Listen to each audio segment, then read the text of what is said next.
အားလုံးပဲမင်္ဂလာပါအဲ့တော့ကျွန်တော်တို့ရင်ဗီဒီယိုလက်ချမှာတင်ချာနဲ့ဆိုင်တာတွေပြောခဲ့ပြီးသွားပြီပေါ့နော်ဒီကနေ့တင်ချာလို့လည်းပြောလို့ရပါတယ် statistic လို့လည်းပြောလို့ရတယ်အဲ့ဒီဥစ္စာနဲ့ပတ်သက်တဲ့အကြောင်းအရာလေးတွေကိုပြောသွားမှာဖြစ်ပါတယ်အဲ့တော့ကျွန်တော်တို့အခန်းလေးကိုရောက်ပြီပေါ့နော်အခန်းလေးမှာဆို set theory မှာဆိုရင်ကျွန်တော်တို့ disjoint တို့ overlapping တို့ဒီလိုရှိတာပေါ့နော်ဒီမှာဆိုလို့ရှိရင် A ထဲမှာဆိုရင်135ရှိတယ် B ထဲမှာဆိုရင်6ရှိတယ်အဲ့တော့သူတို့နှစ်ခုတည်းထက်နေတာမရှိဘူးအဲ့ဒါကိုကျွန်တော်တို့ disjoint လို့ခေါ်တာပေါ့နော်ဒီကောင်လေးကျတော့ A ထဲမှာ65 B ထဲမှာ135အဲ့တော့5တနေရာတော့တူနေတယ်အဲ့ဒါကိုကျွန်တော်တို့က overlapping လို့ခေါ်တာပေါ့နော်အဲ့တော့ကျွန်တော်တို့က union ရှိမယ် intersect ရှိမယ် union ဆိုတာရှိတဲ့ဟာတွေအကုန်ရောလိုက်တာ intersect ဆိုတာကျတော့နှစ်ခုထဲမှာဘုံပါတဲ့ကောင်ကိုယူတာเนาะဘုံပါတဲ့ကောင်ကိုယူတာနောက်တစ်ခုကကျတော့ different ဆိုတာကကျရှည်တွေကနေနောက်ကိုနှုတ်တာပေါ့နော်ရှည်တွေကနေနောက်ကိုနှုတ်တော့ကျွန်တော်တို့ဒီပုံလေးမှာဆိုလို့ရှိရင်เนาะဒီပုံလေးမှာဆိုလို့ရှိရင်ဆိုကြပါစို့ဒီနှစ်ခုဆိုလို့ရှိရင် union လုပ်မယ်ပေါ့နော်အဲ့တော့ A ရယ် B ရယ်ဒီပုံလေးA union B A နဲ့ B နဲ့ union လုပ်မယ်ဆိုရင်ကျွန်တော်တို့ရမယ့်ဥစ္စာက A ထဲမှာရှိတာက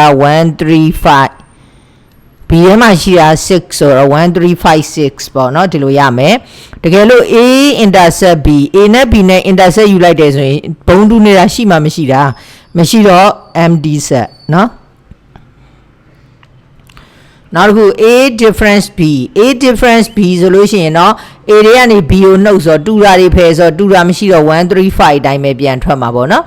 ကဲအောက်ကဟာလေးနမူနာကြည့်ပါမယ်အောက်ကလေးနမူနာကြည့်မယ်ဆို A ထဲမှာရှိတာက65 B ထဲမှာရှိတာက135เนาะအဲ့တော့တို့နှစ်ခုကို union လုပ်မယ်ဆိုလို့ရှိရင်1365เนาะတူရင်တစ်ခါပဲယူတယ် intersect လုပ်တယ်ဆိုရင်တို့နှစ်ခုမှာဘုံပါနေတာ5ဖြစ်တဲ့အတွက်5 A difference B A difference B ဆိုရင် A တွေကနေ B ကိုနှုတ်လို့ရတဲ့တန်ဖိုးဆိုဒီ B တခုလုံးနှုတ်လိုက်တာနှုတ်လိုက်တော့ဘာပဲကြံမှာလဲဆိုတော့6ပဲကြံမှာပေါ့အဲ့လိုပဲကျွန်တော်တို့က B different A ဆိုလို့ရှိရင် B တွေကနေ A ကိုနှုတ်လို့ရတဲ့တန်ဖိုးဆိုတော့13เนาะဒါမျိုးလေးကြံပါမယ်နောက်တစ်ခုကျွန်တော်တို့ probability ဆိုအမြဲတမ်းဟုတ်လားဒီဖဲချက်လေး52ချက်နဲ့ဟုတ်လားကျွန်တော်တို့ first year တုန်းကလည်းဒီ probability ဆိုဖဲချက်တွေနဲ့တွေ့ရတာမှတ်ထားရတာပေါ့နော်52ချက်မှာဘယ်ဘယ်နှချက်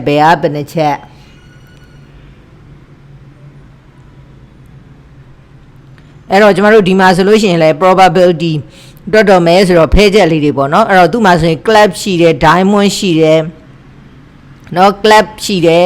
diamond ရှိတယ်နောက်တစ်ခု heart ရှိတယ်နောက်တစ်ခုက spade ရှိတယ်เนาะအဲ့ထက်မှာ diamond နဲ့ heart နဲ့ကအနီရောင်လေးပေါ့เนาะအဲ့ထက်မှာ 8ဆိုတာတစ်ခုစီပါတယ်2 3 4 5 6 9 8 9 10တစ်ခုစီပါတယ်เนาะ jack king queen เนาะအဲ့တော့တစ်ခုစီပါတယ်ဒါဖဲချက်52ချက်ပေါ့เนาะအဲ့ဒီ52ချက်မှာဆိုလို့ရှိရင်ကျမတို့ဘာလေးတွေတွက်မလဲ probability တွက်မယ် probability ဆိုတာဖြစ်နိုင်တာကိုဒီစုစုပေါင်းနဲ့စားเนาะဖြစ်နိုင်တာကိုဒီစုစုပေါင်းနဲ့စားအဲ့ဒါဒီprobability ပဲเนาะအဲ့တော့ဖြစ်နိုင်တဲ့အကြိမ်ရေအတွက်ကိုတည်ပြီးတော့စုစုပေါင်းရေအတွက်နဲ့စားဥမာကျမတို့ခေါင်းပန်းအကျွေးစည်းတစ်စိတ်မှာဆိုရင်ခေါင်းရှိတယ်ပန်းရှိတယ်အဲ့တော့ကျမတို့က probability of head ဆိုရင်ခေါင်းကျနိုင်တဲ့ probability ဆိုလို့ရှိရင်အကျွေးစည်းတစ်စိတ်မှာခေါင်းဒီတစ်မျက်နှာမှာပဲပါတာဖြစ်တဲ့အတွက်1စုစုပေါင်းရှိတာ2မျက်နှာဆိုတော့စုစုပေါင်းနဲ့စားအဲ့ဒီလိုပဲကျမတို့က probability of day ဆိုရင်လည်းပန်းဆိုလို့ရှိရင်လည်းပန်းတစ်မျက်နှာပဲပါတယ်စုစုပေါင်းရှိတာ2မျက်နှာဆိုစုစုပေါင်းနဲ့စား 1.2အဲ့တော့ကျမတို့ကအကျွေးစည်းတစ်စိတ်မှာဆိုရင်ခေါင်းရဲ့ပန်းရဲ့နှစ်ခုပဲရှိတယ်เนาะဒါကြောင့်မလို့ P or head ရဲ့နောက်တစ်ခုကကျ P or day ရဲ့ပေါင်းကြည့်လိုက်လို့ရှိရင် 1.2 နဲ့ 1.2 နဲ့ပေါင်းတော့1ရပါတယ်အဲ့တော့ပြောချင်တာကဘာလဲဆိုလို့ရှိရင် probability ဒီရာခိုင်နှုန်းအများဆုံးက 100% ဆိုတာဘာနဲ့တူတူပဲလဲဆိုရင်1နဲ့တူတူပဲเนาะအဲ့ဒါကြောင့်မလို့ကျမတို့က probability of A ရဲ့နောက်တစ်ခုက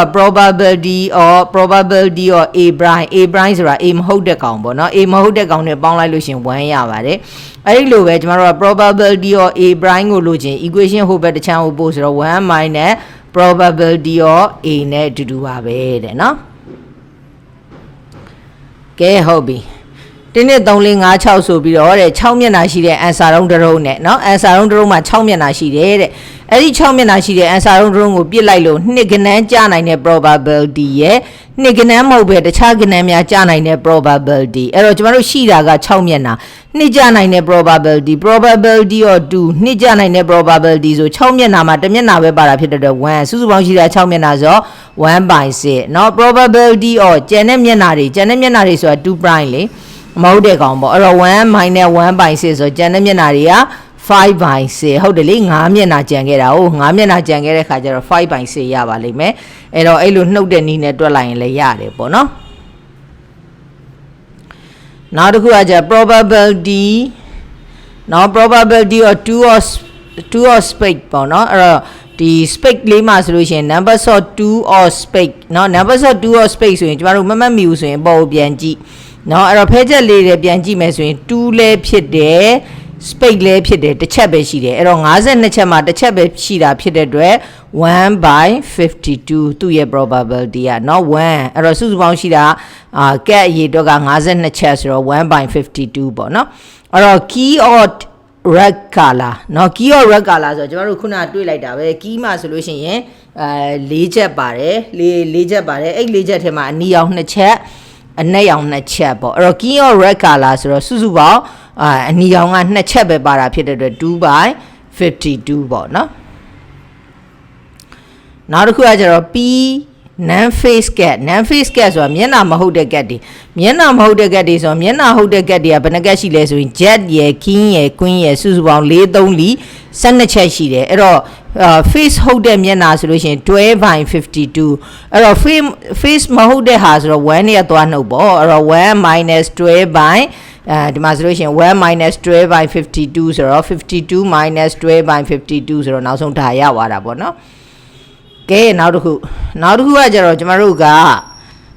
အော်ဆိုရင်ဘာလုပ်ပေးရလဲဆိုရင်အော်ဆိုရင်ပေါင်းပေးရပါတယ်အော်ဆိုရင်ပေါင်းပေးတဲ့အခါမှာတူးနေတာတွေပါရင်ထပ်ပြီးနှုတ်ပေးရတယ်နော်တူးနေတာတွေပါရင်ထပ်ပြီးနှုတ်ပေးရတယ်ဥပမာအားဖြင့်ကျမတို့ probability of key or queen နဲ့နော် probability of key နဲ့ probability of queen နှစ်ခုတည်းကတစ်ခုကြတဲ့ဟာဆိုတော့ probability က or ဆိုရင်ပေါင်းပေးရမှာအဲ့တော့ကျမတို့ကြည့်လိုက်လို့ရှိရင် king က4ချက်ရှိတယ် queen က4ချက်ရှိတယ်အဲ့ဒီ4ချက်ဒီထက်နေတာဘုံတူးနေတာမပါတာဖြစ်တဲ့အတွက်သူတို့နှုတ်ပေးစရာမလိုဘူးဒါကြောင့်မလို့4/52 plus 4/52เนาะဒီလိုဖြစ်မယ်အဲ့တော့4/52 plus 4/52ဆို8/52 2/30ပေါ့เนาะနောက်တစ်ခုကကျတော့ဘာလဲဆိုရင် spade or jack เนาะ spade or jack တဲ့တွားကြည့်မယ် spade ဆိုတာဒီမှာ73ချက်ရှိတယ်အဲ့ဒီ73ချက်ထဲမှာ jack ကတစ်ချက်ရှိတယ်အဲ့တော့ဒီမှာဘုံတူးနေတာတစ်ချက်အဲ့တော့ကျွန်တော်တို့က space ရှိတာကသူ့ကိုတွက်မယ်ဆိုဘယ်လိုဖြစ်တယ်မှာဆို space ရှိတာက73ချက်ဘယ်နှချက်မှာတော့52ချက်မှာအပေါင်း jack ကဘယ်နှချက်ရှိတာတော့4ချက်ဘယ်နှချက်မှာတော့52ချက်မှာသူတို့ထဲမှာဘုံတူးနေတဲ့ကောင်ဘယ်လောက်တော့1/52ဘာလို့ဆိုဘုံတူးနေတယ်ဆိုရင်ပြန်နှုတ်ပေးရမှာ2ကြိမ်နေပါနေလို့လေเนาะအဲ့ဒါကြောင့်မလို့ကျွန်တော်တို့ဒီကအဖြေထွက်တဲ့ဥစ္စာကဘာထွက်လဲဆိုတော့4/ဒီမှာတွေ့ပြီ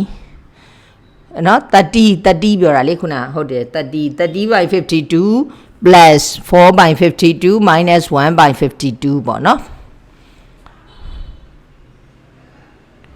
neither spade nor jack spade လည်းမဟုတ် jack လည်းမဟုတ်တဲ့ဟာဆိုရင်တော့1နဲ့ကနေပြန်နှုတ်ပေးလိုက်ပေါ့နော်နောက်တစ်ခုကကျတော့ and ဆိုရင် probability ကမြှောက်ပေးရပါတယ်เนาะ and ဆိုတာနှစ်ခုစလုံးဖြစ်တဲ့ဟာကိုလိုချင်တယ်ဆိုရင်ကျမတို့ဘာလုပ်ပေးရလဲဆိုတော့မြှောက်ပေးရတယ်သူ့မှာလည်းအတူတူပါပဲเนาะဘာလုပ်ပေးရမှာလဲဆိုတော့ probability of a into เนาะဘုံတူတာမပါဘူးဆိုရင်တော့ probability of b ပေါ့ဘုံတူတာပါခဲ့ရင်တော့ probability of b တဲကနေ a ကိုဖယ်ထားတဲ့ကောင်ဒီလိုပုံစံမျိုးပေါ့နော်အဲ့တော့နှစ်ခုက dependent ဖြစ်နေလား independent ဖြစ်နေလားကျမတို့အဲ့ဒါကိုကြည့်ရပါမယ်ကဲကြည့်ပါမယ်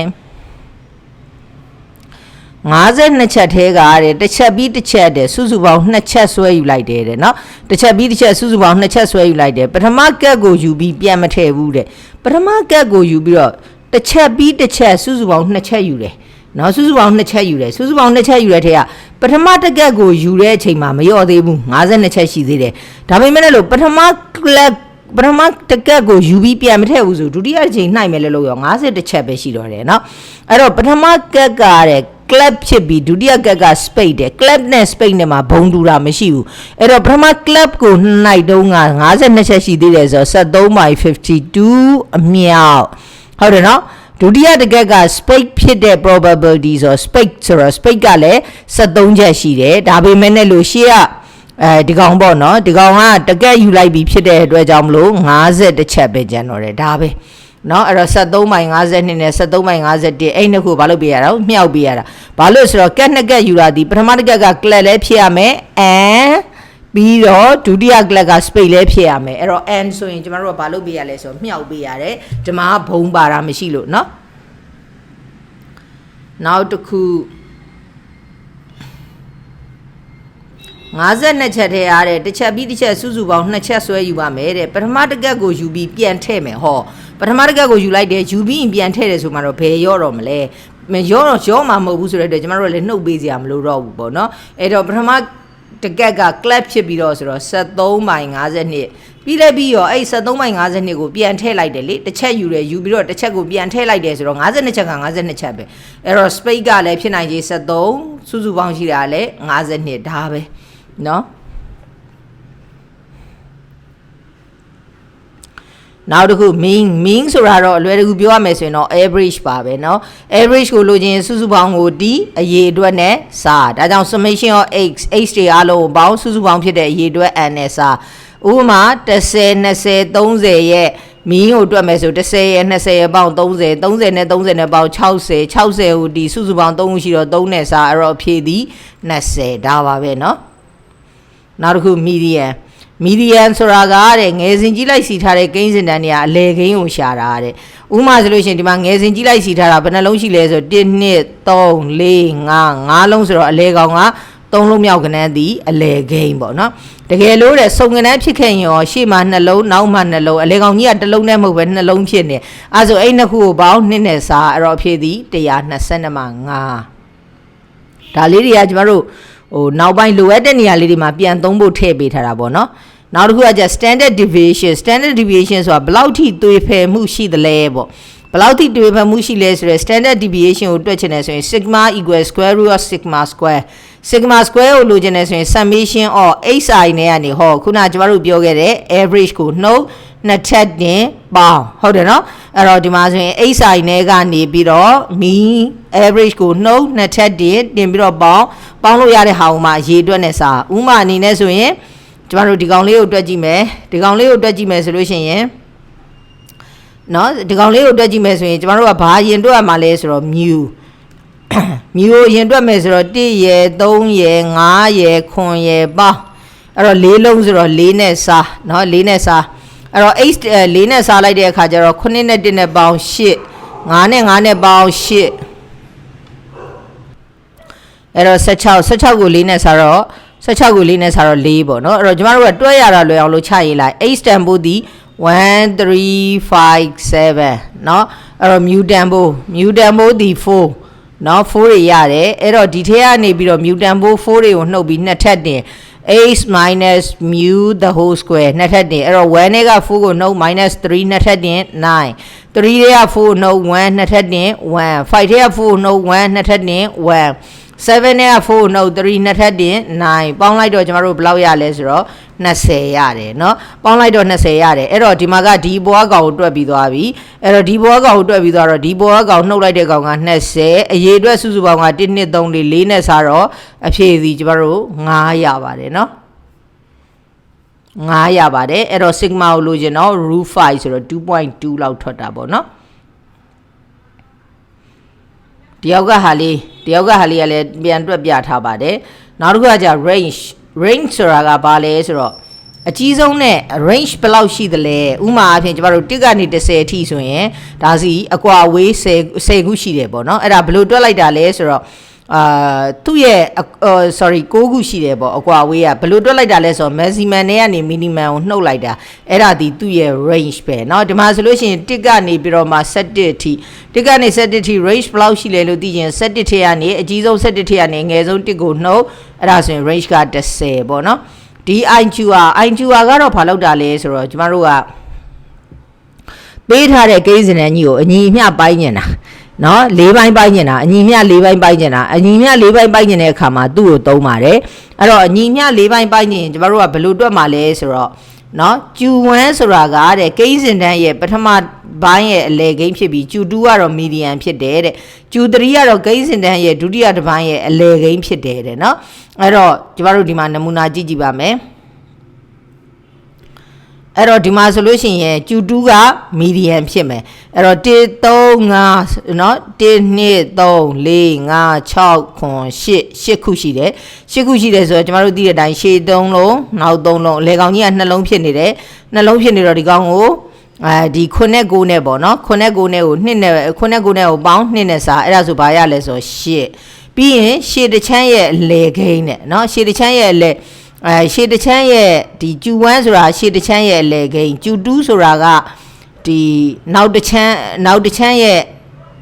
ဟာပေါ့နော်နောက်တစ်ချမ်းရဲ့ဟာအဲ့လိုတွက်ပေးရမယ်အဲ့တော့ပထမတစ်ဝက်เนาะပထမတစ်ဝက်ဝက်လိုက်တယ်ပထမတစ်ဝက်ဝက်လိုက်လို့ရှိရင်1 3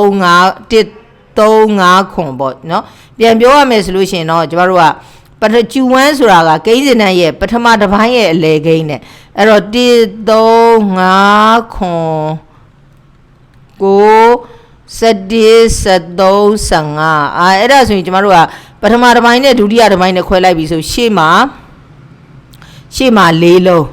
နောက်မှာ4လုံးအဲ့ဒီရှေ့မှာ4လုံးရဲ့အလဲကိန်းဆိုတော့3နဲ့5နဲ့ကိုပေါင်း2နဲ့စားအဲ့ဒါဒီကျူ1မှာတဲ့เนาะဒီဒုတိယတစ်ခုရဲ့အလဲကိန်းဆိုတော့17နဲ့73နဲ့ကိုပေါင်း2နဲ့စားအဲ့ဒါဒီတတိယတစ်ခုရဲ့ဟာပါတဲ့เนาะနောက်တစ်ခုကကျတော့ဒီကျူ2ကိုတွက်ချင်တယ်ဆိုရင်တော့ကျမတို့ဒီတစ်ခုလုံးရဲ့မီဒီယမ်တစ်ခုလုံးရဲ့မီဒီယမ်ဆိုတော့9နဲ့9နဲ့ကိုပေါင်း2နဲ့စား8အဲ့တော့ပြောချင်တာကပထမတစ်ပိုင်းဒီ4ထည့်ငယ်တဲ့ကောင်နေဆိုတော့1 3ဒါပထမတစ်ပိုင်းဒုတိယတစ်ပိုင်းဒီ4ထည့်ကြီးပြီးတော့8ထည့်ငယ်တဲ့ကောင်နေဆိုတော့5ခွန်ပေါ့တတိယတစ်ပိုင်းဒီ8ထည့်ကြီးပြီး12ထည့်ငယ်တဲ့ကောင်နေဆိုတော့8ထည့်ကြီးတယ်ဆိုတော့9 7နောက်တစ်ယောက်တစ်ပိုင်းဒီဒါဘာဖြစ်လဲဆိုတော့12ထည့်ကြီးတဲ့ကောင်နေဆိုတော့15ဟောဒီမှာအညီမျှကျမတို့ဘယ်နှပိုင်းပိုင်းွားလဲဆိုတော့အညီမျှ4ပိုင်းပိုင်းွားတယ်နော်အဲ့တော့ကျမတို့ဒီအောက်ကလေ့ကျင့်ခန်းလေးတွေကိုသေချာလုပ်ကြည့်ပါလေ့ကျင့်ခန်းတွေမလုပ်ဖဲနဲ့တော့ရမှာမဟုတ်ဘူးเนาะအဲ့တော့လေ့ကျင့်ခန်းလေးတွေဒါလေးတွေကိုတွက်ကြည့်ပါမယ်เนาะလေ့ကျင့်ခန်းတွေအများကြီးပေးထားတယ်ကျေးဇူးတင်ပါတယ်ကျမတို့အဲ့ဒါဆိုနောက်ဗီဒီယိုလက်ချာမှပဲတွေ့ကြပါအောင်မယ်